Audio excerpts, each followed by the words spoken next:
I was laying there, and after a moment, I realized that I wasn't dead. So I was like, what do I have to do to get out of here? I've got to make sure my family is okay. He had my information, my phone, all the passwords, PIN numbers to my debit card. He had my garage door opener, my house keys, he knew my address. He had everything to be able to rob any of my family.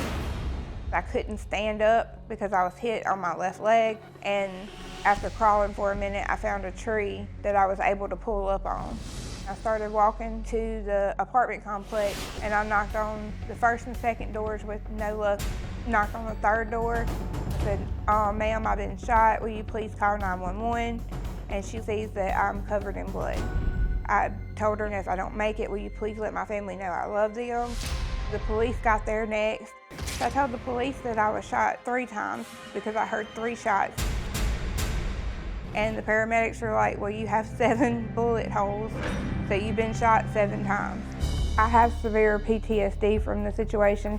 I can't hear any loud popping or gunshots. They're major triggers, and any sort of scream is a trigger.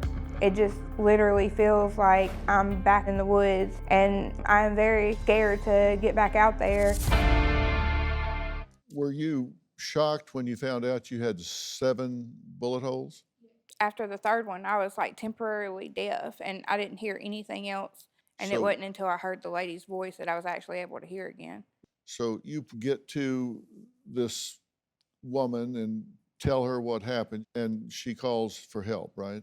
Yes, she called to help for me, and she saw that I was leaning over, and she got me a chair to sit in, and so I sat there until the police and the paramedics come in, and they cut my clothes off to find out that I was shot 7 times. You asked the woman who called 911 to call your grandmother and your sister to make sure they were okay and tell them that you loved them because you thought you just had minutes to live, right? I just gave her everybody's number and stuff because I didn't think I was going to make it, and I just wanted to make sure that they were not unharmed. Okay. And they were unharmed, correct? Yes, correct. Okay. And you say the team of doctors could not believe you were still conscious because you had lost so much blood from these bullet wounds. Oh yeah, there was a team of 20 doctors and nurses and ER staff that were hovering around me, and all I kept telling them was, I was like, somebody needs to call my grandmother, somebody needs to call my grandmother. And they were like, well, we want to make sure that your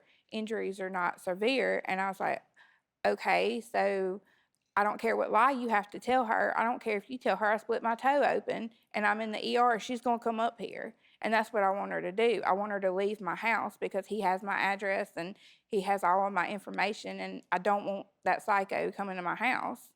Now, Dontarius McGee, they did find him, correct? Yes, within 8 hours. And where did they find him? A block from his job, in my car, at a convenience store. And he's been charged, correct? Yes, he's been charged with armed carjacking, armed robbery, armed kidnapping, and aggravated assault. Has he pled, confessed? Well, apparently he confessed to the police, but since then has said that he was innocent. Do you have a story or a question for me? Click the link in the description and tell me what in the world is going on.